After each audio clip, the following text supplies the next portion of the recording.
সমন বনাম ওয়ারেন্ট। আপনার যা জানা জীবন রক্ষা জরুরি। আইনের চোখে পালানো যায় না, কিন্তু আইন মেনে জীবনকে রক্ষা করা অবশ্যই যায়। সমন মানে কি জেল? ওয়ারেন্ট হাতে পেলে কি পুলিশকে টাকা দিলে সব মিটে যাবে? আপনি কি জানেন একটি ভুল ধারণা আপনাকে বছরের পর বছর অন্ধকার প্রকোষ্ঠে রাখতে পারে? আজ আমি অ্যাডভোকেট পলাশ মণ্ডল আপনাদের সামনে সেই সত্য উন্মোচন করব যা সাধারণত আইনি মার পেঁচে সাধারণ মানুষের চোখের আড়ালেই থেকে যায়। আপনি কোনো মামলার আসামি হন বা সাক্ষী, আজকের এই আলোচনা আপনার জীবন বদলে দিতে পারে। চলুন পর্দা উন্মোচন করি। আইনের ধারা ও সংজ্ঞা। আমাদের দেশের বিচার ব্যবস্থা একটি নির্দিষ্ট প্রক্রিয়ায় চলে। হুট করেই কেউ আপনাকে জেলে ভরে দিতে পারে না। আইনের ভাষায় দুটি শব্দ খুব গুরুত্বপূর্ণ: সমন এবং পরোয়ানা। ফৌজদারি কার্যবিধি বা সিআরপিসির ৬৮ ধারা থেকে ৭৪ ধারা পর্যন্ত সমন নিয়ে বিস্তারিত বলা হয়েছে। সমন হচ্ছে আদালতের একটি ভদ্রজনোচিত ডাক। এটি একটি লিখিত নোটিশ যেখানে আদালত আপনাকে বলছে অমুক তারিখে আপনি কোর্টে এসে আপনার বক্তব্য দিন। এটি মামলার আসামিকেও দেওয়া হতে পারে, আবার একজন সাক্ষীকেও দেওয়া হতে পারে। সমন পাওয়া মানেই আপনি অপরাধী নন। অন্যদিকে যখন পানি মাথার উপর দিয়ে যায় তখন আসে ওয়ারেন্ট বা গ্রেপ্তারি পরোয়ানা। সিআরপিসির ৭৫ থেকে ৮৬ ধারা পর্যন্ত এটি নিয়ে আলোচনা করা হয়েছে। ওয়ারেন্ট হলো আদালত পুলিশকে আদেশ দিচ্ছে যে এই ব্যক্তিকে খুঁজে বের করো এবং আমার সামনে হাজির করো। এখন প্রশ্ন হলো, সমন কখন ওয়ারেন্টে পরিণত হয়? যখন আপনি সমন অবজ্ঞা করবেন। আদালত যখন দেখবে আপনি ইচ্ছাকৃতভাবে আইনের ডাক এড়িয়ে যাচ্ছেন, ঠিক তখনই আদালত ইস্যু করবে ওয়ারেন্ট। আইনের চোখে এটি হলো আদালতের আদেশ অমান্য করা। মনে রাখবেন, অবহেলা আর অপরাধের মধ্যে ব্যবধান কিন্তু খুব সামান্য। প্রমাণের অস্ত্র ও উচ্চ আদালতের নজির। আইনজীবী হিসেবে আমি প্রতিদিন দেখি মানুষ আতঙ্কে ভুল সিদ্ধান্ত নেয়, কিন্তু আপনার জানা উচিত আইন আপনাকে রক্ষা কবচ দিয়েছে। মনে রাখবেন, সমন জারি না করে সরাসরি ওয়ারেন্ট ইস্যু করা আদালতের শেষ অস্ত্র। এটি কোনো সাধারণ বিষয় নয়। আমাদের দেশের উচ্চ আদালতের অনেক নজির রয়েছে যেখানে বলা হয়েছে ব্যক্তিগত স্বাধীনতা অত্যন্ত মূল্যবান। 52 ডিএলআর পেজ নাম্বার 166 এর নজির যদি আমরা দেখি তবে সেখানে পরিষ্কার বলা হয়েছে অহেতুক কারো ব্যক্তিগত স্বাধীনতা হরণ করা যাবে না। যদি পুলিশ আপনার দরজায় এসে বলে আপনার নামে ওয়ারেন্ট আছে, কিন্তু আপনি কোনোদিনই সেই মামলার সমন বা নোটিশ পাননি, তবে আপনার আইনের লড়াইয়ের অনেক বড় সুযোগ রয়ে গেছে। আপনি আদালতে প্রমাণ করতে পারেন যে আপনি পলাতক ছিলেন না, বরং আপনি জানতেনই না আপনার বিরুদ্ধে কোনো গ্রেপ্তারি পরোয়ানার প্রক্রিয়া বা আপনার বিরুদ্ধে কোনো বিচার প্রক্রিয়া চলছে। আরেকটি গুরুত্বপূর্ণ রেফারেন্স হলো 47 ডিএলআর পেজ নাম্বার 122। সেখানে আদালত বলছে যদি কোনো ব্যক্তি স্বেচ্ছায় আত্মসমর্পণ করতে চায় তাকে সেই সুযোগ দেওয়া উচিত। তাই ওয়ারেন্ট হওয়ার পর লুকিয়ে থাকা মানেই নিজের বিপদ নিজেই বাড়ানো। এর চেয়ে বিজ্ঞ আইনজীবীর মাধ্যমে আদালতে গিয়ে লজিক্যাল গ্রাউন্ডে কথা বলা অনেক বেশি কার্যকর।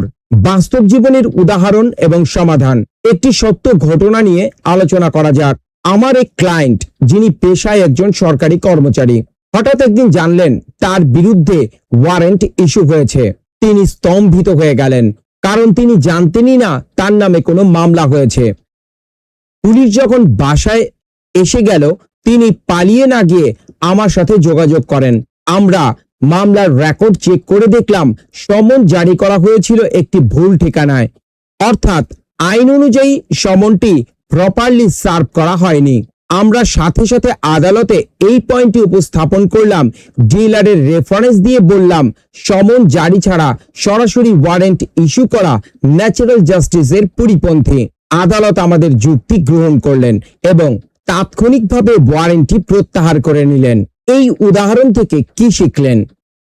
শিক্ষাটা হলো আইন জানলে আপনি পুলিশের সামনে মাথা উঁচু করে কথা বলতে পারবেন। যদি আপনার নামে ওয়ারেন্ট হয়েই যায়, প্রথম কাজ হলো আইনজীবীর মাধ্যমে সেই ওয়ারেন্টের সার্টিফাইড কপি বা মামলার নাম্বার বের করা। এরপর আপনাকে আদালতে গিয়ে আত্মসমর্পণ করে জামিন নিতে হবে। হাজিরা মিস করার কারণে ওয়ারেন্ট হলে সেটি রিকল করারও সুযোগ আছে আইনে। প্রিয় দর্শক, আইনের পথ অনেক সময় কঠিন হতে পারে, কিন্তু সেই পথেই আলো দেখা মেলে। সমন বা ওয়ারেন্ট পেলেই ভেঙে পড়বেন না। মনে রাখবেন, আইনের প্রতিকার নেওয়ার অধিকার আপনার সাংবিধানিক অধিকার। আইনকে ভয় না পেয়ে আইনকে ব্যবহার করতে শিখুন। হঠাৎ ওয়ারেন্ট হলে যা করবেন: আগাম জামিন ও আত্মসমর্পণের সঠিক গাইড। হাতে ওয়ারেন্টের কপি, দরজায় দাঁড়িয়ে পুলিশ। আপনার বুক কি কাঁপছে? আপনি কি ভাবছেন জীবনের সব কিছু শেষ হয়ে গেল?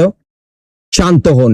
আমি অ্যাডভোকেট পলাশ মণ্ডল আজ আপনাদের বলবো, আইন কেবল দণ্ড দেওয়ার জন্য নয়, আইন আপনাকে আত্মরক্ষার ঢালও দিয়েছে। পালিয়ে থাকা কোনো সমাধান নয়, বরং পালানো মানেই আপনি পরোক্ষভাবে অপরাধ স্বীকার করে নিচ্ছেন। আজ আমি আপনাকে শেখাবো কিভাবে আইনের মধ্যে থেকেই বুক ফুলিয়ে আদালতে যাবেন এবং নিজের সম্মান রক্ষা করবেন। ওয়ারেন্টের প্রকারভেদ ও প্রাথমিক পদক্ষেপ। ওয়ারেন্ট হয়েছে শুনলেই মানুষ মনে করে এখনই তাকে অন্ধকার সেলে ঢুকতে হবে, কিন্তু আইন এতটা রূঢ় নয়। ওয়ারেন্ট হলে পলায়ন নয়, প্রতিকার খুঁজুন। প্রথমেই জানুন আপনার ওয়ারেন্টের ধরনটা কি। এটি কি জামিনযোগ্য নাকি অজামিনযোগ্য? ফৌজদারি কার্যবিধির ৭৫ ধারা অনুযায়ী যখন একটি ওয়ারেন্ট ইস্যু হয়, সেখানে যদি আদালতের নির্দেশ থাকে যে নির্দিষ্ট পরিমাণ মুচলেকা দিয়ে তাকে ছেড়ে দেওয়া যাবে, তবে সেটিকে আমরা বলি বেইলেবল ওয়ারেন্ট। এক্ষেত্রে আপনি থানায় বা আদালতে দাঁড়িয়ে জামিন পেতে পারেন, কিন্তু যদি সেটি অজামিনযোগ্য হয় তবে ভয়ের কিছু নেই। আপনাকে দেখতে হবে এটি জিআর বা পুলিশি মামলা নাকি সিআর নালিশি মামলা। আপনি কি মামলায় নিয়মিত আসামি নাকি শুধু সাক্ষী দিতে না যাওয়ার কারণে আপনার বিরুদ্ধে সাক্ষী সমন হয়েছে?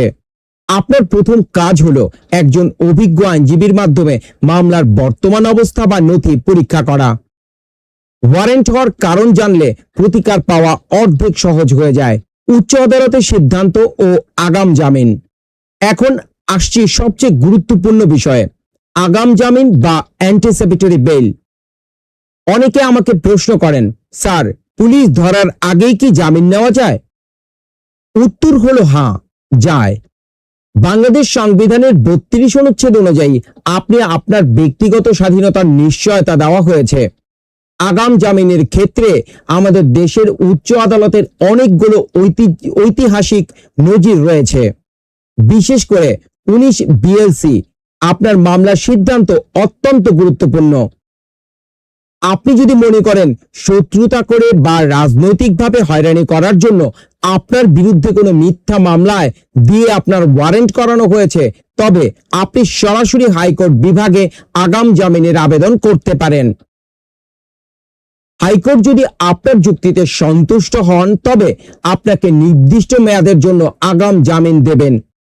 সাধারণত এটি ৬ সপ্তাহ হয়ে থাকে। এই মেয়াদের মধ্যে পুলিশ আপনাকে গ্রেপ্তার করতে পারবে না। এটি আপনার জন্য একটি আইনি রক্ষা কবচ। তবে মনে রাখবেন, আগাম জামিন মানে চিরস্থায়ী মুক্তি নয়। এটি আপনাকে নিম্ন আদালতে যাওয়ার জন্য একটি নিরাপদ সময় দেয় মাত্র। আত্মসমর্পণ ও জামিন আবেদন। অনেক ক্ষেত্রে হয়তো আগাম জামিন নেওয়ার সুযোগ থাকে না। তখন কি করবেন? লুকিয়ে থাকবেন না, কারণ পলাতক থাকলে আপনার বিরুদ্ধে হুলিয়া বা ক্রোকের আদেশ হতে পারে। সেরা উপায় হলো বিজ্ঞ আইনজীবীর মাধ্যমে সংশ্লিষ্ট নিম্ন আদালতে আত্মসমর্পণ করা। মনে রাখবেন, যখন আপনি নিজে থেকে আইনের কাছে এসে দাঁড়ান, তখন আদালত আপনার প্রতি সদয় হন। আপনি যদি আদালতে প্রমাণ করতে পারেন যে আপনি আইনের প্রতি শ্রদ্ধাশীল এবং জামিন পেলে পালিয়ে যাবেন না, তবে জামিন পাওয়ার সম্ভাবনা ৯০% বেড়ে যায়। একটি গল্প বলি আপনাদেরকে। আমার এক ক্লায়েন্ট প্রবাসে থাকার সময় দেশে তার বিরুদ্ধে চেক ডিজনারের মামলায় ওয়ারেন্ট হয়। তিনি দেশে ফিরে পুলিশের ভয় না পেয়ে সরাসরি আমাদের সাথে আদালতে আত্মসমর্পণ করেন। আমরা প্রমাণ করেছি যে তিনি সমন পাননি এবং বিদেশে থাকায় হাজিরা দিতে পারেননি। বিজ্ঞ আদালত তার জামিন মঞ্জুর করেন এবং তিনি মুক্তভাবে বাড়ি ফিরে যান। আইন আপনার শত্রু নয়।